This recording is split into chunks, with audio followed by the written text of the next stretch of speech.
सूत्र बता रहे हैं कि जेलेंस्की को यह सलाह दी गई थी कि वो ट्रंप से मिलने जाएं तो अपनी यूजुअल ब्लैक ड्रेस को छोड़कर कोट पहन कर जाएं, लेकिन जेलेंस्की ने यह सलाह भी नहीं मानी। नतीजा, ट्रंप को बात पसंद नहीं आई, उन्होंने इसे ऑफेंड करने वाले जेस्चर की तरह लिया। दूसरी बात यह कहा जा रहा है कि ट्रंप से बातचीत के दौरान अमेरिकी उपराष्ट्रपति जेडी वेंस ने मामले को भड़काया।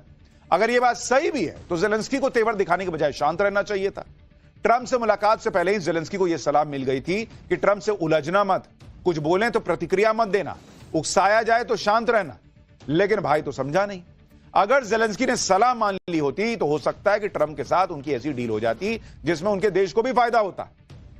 जेलेंस्की को यह समझना चाहिए था कि वो हीरो बनने अमेरिका नहीं गए थे, बल्कि अपने देश के लोगों की जान बचाकर हीरो बन सकते थे। दुनिया में जो आर्थिक संकट आ रहा है इस युद्ध के चक्कर में, उससे दुनिया के लोगों को बाहर निकाल सकते थे। लेकिन भाई रौला दिखा के चले आए। अगर डिप्लोमेसी की बात है तो यूक्रेन के राष्ट्रपति को नरेंद्र मोदी से कुछ टिप ले लेनी चाहिए। मोदी ने कैसे ट्रंप को हैंडल किया था उसे देख लेना चाहिए था, क्योंकि पीएम मोदी ने ट्रंप को जिस तरह हैंडल किया उसकी तारीफ खुद अमेरिका के लोग कर रहे हैं। जैसे अमेरिकी मीडिया ने तो यहां तक कह दिया था कि पीएम मोदी ने जिस तरह से ट्रंप से डील की वो दुनिया भर के बाकी देशों के लिए एक मास्टर क्लास है। भारतीय मूल के एक्सपर्ट सदानंद धुमे ने वॉल स्ट्रीट जर्नल में एक लेख लिखा कि अप्रवासियों के मुद्दे पर भी पीएम मोदी ने ट्रंप को अच्छे से डील किया। वॉशिंगटन पोस्ट ने प्रधानमंत्री नरेंद्र मोदी को पहला ऐसा विदेशी नेता बताया जिन्होंने डोनाल्ड ट्रंप के साथ निजी रिश्ते को बढ़ावा देने की बात की।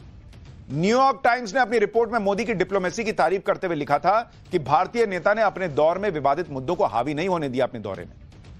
यानी ऐसा नहीं है कि नरेंद्र मोदी और डोनाल्ड ट्रंप के बीच जो है वो ऐसे मुद्दे नहीं थे जिस पे तनातनी नहीं हो सकती, लेकिन नरेंद्र मोदी ये समझते हैं कि भाई रिश्ते बनाओगे तभी काम हो सकता है डिप्लोमेसी में। ऐसा नहीं कि मैं ये करूंगा तो करूंगा। विदेशी मीडिया ने पीएम मोदी की तारीफ इस वजह से की क्योंकि यह बात हर कोई समझ रहा है कि इस वक्त ट्रंप से डील करना कितना मुश्किल काम हो रखा है। ट्रंप वो नेता हैं जो कब क्या कर दें किसी को पता नहीं। ट्रंप वो नेता हैं जो अपने कार्यकाल के शुरुआती दिनों में ही 5 राष्ट्र प्रमुखों से भिड़ चुके हैं। जेलेंस्की से पहले ट्रंप फंडिंग को लेकर फ्रांस के राष्ट्रपति मैक्रो से भिड़ गए थे। उन्होंने ब्रिटिश पीएम कीर स्टामर को भी यह कहकर मजाक उड़ा दिया था कि क्या तुम अकेले रूस का मुकाबला कर पाते। हालांकि फ्रांस और ब्रिटेन के नेता भी ट्रंप से सीधे नहीं भिड़े और अपने तरीके से बात को आगे नहीं बढ़ने दिया, जबकि फ्रांस और ब्रिटेन कोई छोटे मोटे देश नहीं है। दूसरी तरफ जेलेंस्की ट्रंप को तेवर दिखाकर अपना नुकसान करा बैठे। आप यह भी देखिए कि युद्ध को रोकने के लिए जेलेंस्की अपनी मन मुताबिक शर्तें थोप रहे हैं, जबकि वो ये जानते हैं कि उनका देश किसी तरह की शर्त थोपने या मनवाने की पोजीशन में नहीं है। एक तरफ जेलेंस्की कह रहे हैं कि युद्ध विराम की डील के बाद रूस यूक्रेन पर हमला न करे, इसकी गारंटी मिले। क्या गारंटी होती है बॉस? मान लो लिख के दे दिया कि नहीं हमला करेगा, कल को कर दिया तो क्या करोगे? उस पर केस करोगे? कैसी बचकानी बात कर रहा है यार। दूसरी तरफ वो नेटो यानी नॉर्थ अटलांटिक ट्रीटी ऑर्गेनाइजेशन में शामिल होने का सपना भी नहीं छोड़ रहे। अपने इस्तीफे की मांग पर जेलेंस्की कह रहे हैं कि अगर उनका इस्तीफा यूक्रेन की नेटो सदस्यता के बदले में हो सकता है तो वो इस पर सहमत होंगे। मतलब तो भाई साहब कह रहे हैं कि मैं इस्तीफा दूंगा लेकिन पहले मेरे देश को नेटो का सदस्य बना दो। अरे भाई तुम जरूरत में हो, अमेरिका छोड़ ही दिया, ये नेटो वाले भी छोड़ देंगे तो बाप बाप करते घूमते फिरोगे। और भाई साहब शर्त रख रहे हैं कि ना ये हम करेंगे तो तुम वो करोगे तो अभी हम करेंगे। जेलेंस्की जानते हैं कि युद्ध को भड़काने के पीछे एक बड़ी वजह यूक्रेन को नेटो की सदस्यता का मुद्दा था। यानी आप देखिए कि युद्ध में बर्बाद हो चुके एक छोटा सा देश जो खुद दूसरों पर निर्भर है, उसका राष्ट्रपति चिल्ला चिल्ला कर कह रहा है कि चित भी मेरी पट भी मेरी। अमेरिका में ट्रंप को तेवर दिखाने वाले जेलेंस्की जब अपने देश पहुंचे तो उनके सुर इसलिए बदल गए क्योंकि ट्रंप के करीबी एलन मस्क ने यूक्रेन युद्ध के पीछे की एक बड़ी वजह जेलेंस्की की वो चाहत है जिसमें वो नेटो का हिस्सा बनना चाहते हैं। नेटो 32 देशों का एक सैन्य संगठन है, जबकि व्लादिमीर पुतिन बिल्कुल नहीं चाहते थे कि नेटो रूस के इतने करीब तक पहुंचे। पुतिन ने पहले तो जेलेंस्की को चेताया, नहीं मानने पर यूक्रेन पर धावा बोल दिया। जेलेंस्की को लगता है कि यूक्रेन अगर नेटो में शामिल हो जाएगा तो वो भी इस ताकतवर गठबंधन का हिस्सा हो जाएंगे और रूस उसका कुछ नहीं बिगाड़ पाएगा। अब जिस नेटो के लिए यूक्रेन ने रूस से पंगा लिया था, ना तो उसे नेटो की सदस्यता मिली और ना तो सैन्य संगठन का अस्तित्व ही खतरे में आ गया उसका अपना अलग। क्योंकि ट्रंप से टकराव के बाद अब उनके करीबी एलन मस्क ने नेटो और यूएन से अमेरिका के अलग होने की वकालत कर दी। दरअसल ट्रंप और मस्क की जोड़ी को यह लगता है कि नेटो को मजबूत करने का ठेका सिर्फ अमेरिका ही उठा रहा है ऐसा लग रहा है, और अमेरिकी टैक्स पेयर्स के पैसे से यूरोप को नेटो वाली सुरक्षा मिल रही है, जबकि यूरोप के देश उतना खर्च नहीं कर रहे जितना खर्च करना चाहिए। दावा है कि अकेले अमेरिका नेटो के डिफेंस का 2/3 खर्चा उठा रहा है। नेटो की जो रनिंग कॉस्ट है उसमें भी अमेरिका सबसे ज्यादा 22% हिस्सेदारी देता है। इसलिए अगर अमेरिका नेटो से हटता है तो नेटो की सैन्य ताकत कमजोर हो जाएगी। इसका सीधा फायदा रूस को होगा। नेटो कमजोर होगा तो यूरोपीय देशों को अपने दम पर रूस से अपनी और यूक्रेन की सुरक्षा करनी होगी। अगर अमेरिका नेटो से हटता है तो यूरोपीय देशों के पास यूक्रेन को मदद देने के लिए सीमित संसाधन बच जाएंगे। तो अगर कल जो डोनाल्ड ट्रंप कह रहे हैं कि मैं कुछ बड़ा ऐलान करने वाला हूं, अगर उन्होंने कह दिया कि मैं नेटो से हट रहा हूं, तो आश्चर्य नहीं होना चाहिए भाई, कुछ भी करने के मूड में, क्योंकि उनका डबल फायदा है भाई। एक तो उनका खर्चा कम हो जाएगा, वो तो ऑलरेडी कह रहे हैं कि मैं तो खर्चा कम करने के लिए बैठा हुआ हूं। डोनाल्ड ट्रंप इस वक्त एक ऑफिस में सीईओ की तरह काम कर रहे हैं कि भाई कहां कॉस्ट कटिंग की जाए ताकि संस्थान को आगे ले जाया जा सके। तो वो अपने देश को आगे ले जाने के लिए पैसा काट रहे, तो नहीं रहना नेटो में, जाओ मुझे नहीं रहना। तो क्या कर लोगे?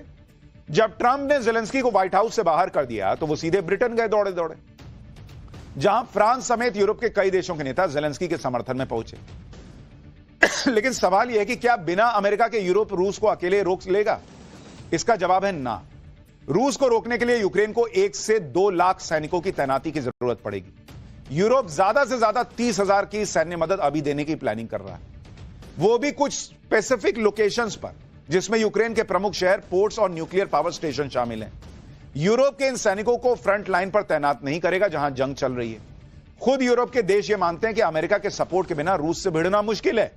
इसके अलावा यूक्रेन जिन ताकतवर हथियारों के दम पर लड़ रहा है उसमें ज्यादातर अमेरिका के दिए हुए 3 ऐसे क्षेत्र हैं जहां अमेरिका ने यूक्रेन के हाथ मजबूत किए हुए हैं। इसमें air defence, long range ballistic missile और तीसरा वो सैटेलाइट कम्युनिकेशन। इसको रिप्लेस करना यूरोप के लिए बहुत मुश्किल है। यानी अगर अमेरिका इस युद्ध से हट गया, नेटो से हट गया, भाई यूक्रेन खत्म होने की कगार पर आ जाएगा। इसलिए यूरोप भले ही ज़ेलेंस्की को चने के झाड़ पे चढ़ा रहा है, लेकिन यूरोप को भी पता है कि अमेरिका के बिना यूरोप कुछ नहीं कर पाएगा। और इसलिए ये भाई जो वहां तेवर दिखा रहे थे ज़ेलेंस्की भैया, ये यू टर्न मार के अब कह रहे हैं कि नहीं, अमेरिका से तो मैं मोहब्बत करता हूं। आप ये भी देखिए कि एक तरफ ट्रंप के तेवर से दुनिया कांप रही है, दूसरी तरफ यूक्रेन से भिड़ने वाले ट्रंप से अपनी डील को आगे बढ़ाने पीएम मोदी ने अपने मंत्री को अमेरिका भेज दिया है।